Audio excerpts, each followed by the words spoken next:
China has been the major superpower of Asia since the start of recorded Asian history. Just like every dominant power, China has been busy with expanding its cultural boundaries, even to the south of its core. Unlike with the barbarians near it, the barbarians of the south have glorious jungle and glorious sea which keeps the Chinese away. It's not that China never tried to go south. They tried to go south in Vietnam and failed more than 12 times, each under a different banner, not even mentioning the horrendous campaigns of the Mongols in the jungles of Borneo. Chinese civilization could not penetrate the region by force, but through those wars, the trade network of the region developed. The Chinese people used these trade networks and sailed all over the South China Sea, leading to a golden age of Chinese culture, specifically Cantonese and Fujianese culture, being made known by these foreign civilizations. When Canton or Fujian had troubles, Southeast Asia provided a refuge in exchange for the incredibly cheap Chinese labor. Chinese kings ruled, Chinese settlers settled, and even one of the first Chinese republic was founded right here in Southeast Asia. Champa, Borneo, Malacca, as well as every other corner of the region was Sinicized, not through wars, but because of the socio-economic benefits for both sides.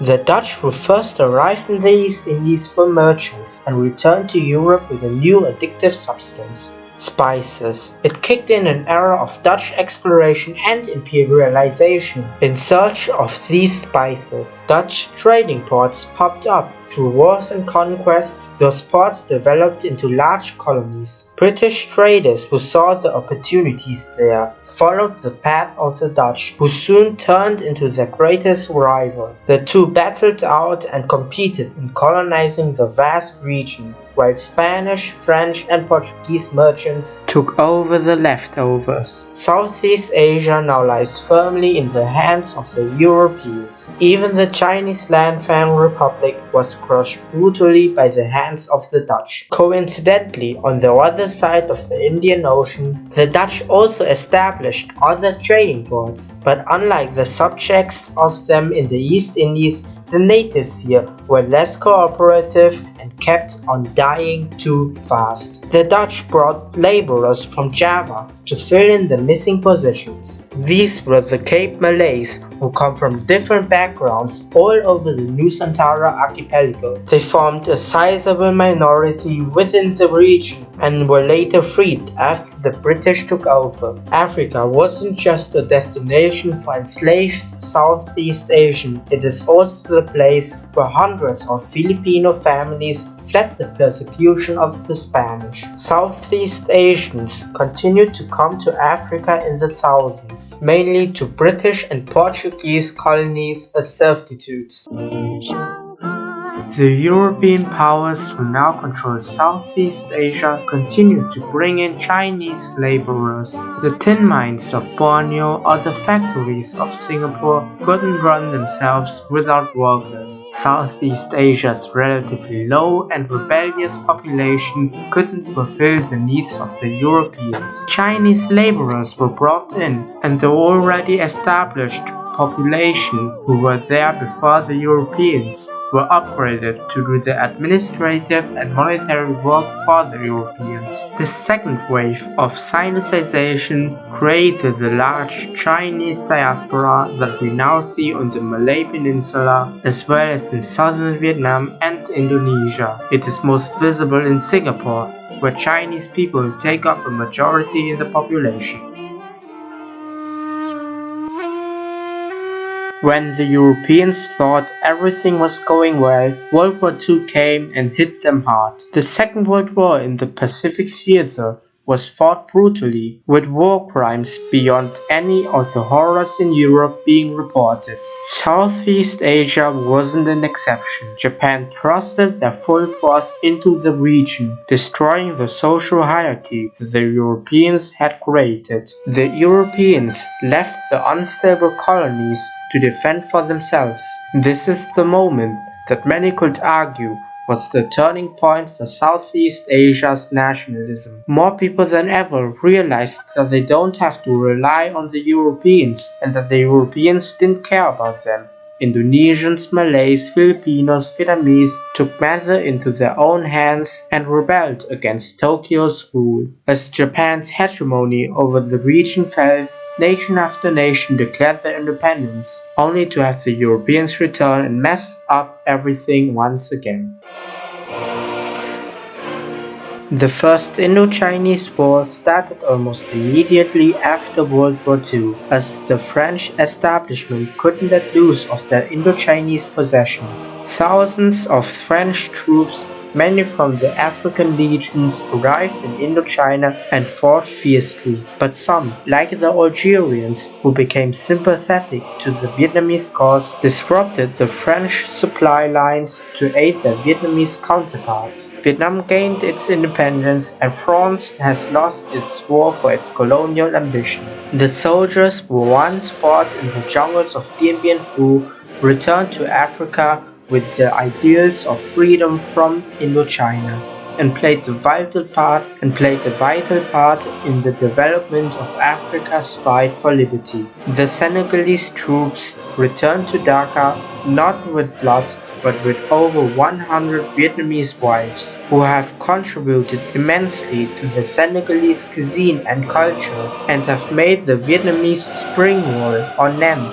famous among diners in Dhaka. The now deposed King of Vietnam also found a new home in French Algeria, eventually marrying a Pied Noir happily ever after. But the effects of Vietnam to Algeria don't just stop there. The Southeast Asian nation continued to contribute ideals and supplies to the continent's freedom fighters, and their victory inspired other movements to rise up against the rule of Paris, Lisbon, or London. Vietnam did not just send its king to Algeria, but also its revolution. Within the second half of the 20th and beginning of the 21st century, soft power's real potential was discovered. Funding wars for imperialism is no longer beneficial. Why send soldiers to die in an alien country when you could just as easily harvest those resources by controlling that country's politicians? Soft power is acquired through diplomacy, media, trade, investment, and people. China is a master when it comes to it. Through careful made decisions, they've been taking more and more control of Southeast Asia. China can force any of the nations south to it to bow down to their demands. And if they refuse, they can just stop sending money and investment to those countries. And this isn't a new phenomenon either. Southeast Asian nations learned that they needed to do the same to survive. Those ports in Libreville, those hotels in Mozambique, or those telephone lines in rural Tanzania weren't built by China or France, but by Singapore, Thailand, and Vietnam. These nations are dominating African economies. Africa's cheap and numerous workforce, combined with the lax laws, relative proximity to the Western markets, and favorable taxation prompt nations like Malaysia to put in obscene amounts of investment. Southeast Asian investment made Vietnam achieve a monopoly over telecommunication and data in several countries. It made Indonesia own a huge share of Nigeria's oil and made Malaysia lease out plantations the size of Brunei in Liberia for 63 years. Sounds familiar? All of this certainly improved the lives of millions, but also disadvantaged many. Brunei is investing in nearly all African nations because that's what rich oil-dependent nations do.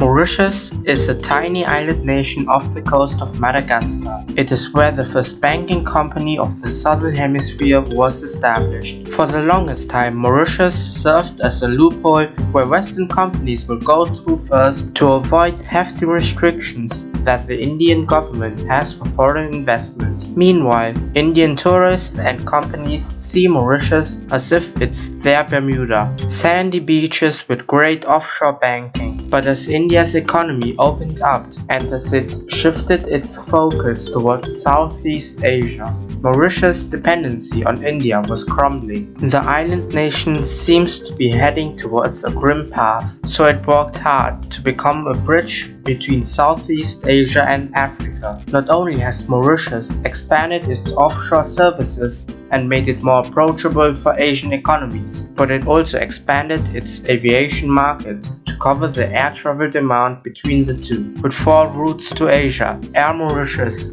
is the airline which flies to the most destinations in Asia, second only to Ethiopian Airlines. Southeast Asia is investing unbelievable sums to Mauritius to use it as a launch pad for their African businesses. Mauritius will continue to prosper as long as it exploits this link correctly. Southeast Asia has adopted the lessons it learned from the Chinese settlers and used it upon Africa to accumulate a great amount of wealth and influence. The next Cold War that our world is slowly heading towards will not just be between the West and China, but will include Southeast Asia as well. This time, not in the jungles of Annam, but in the stock exchange of Lagos.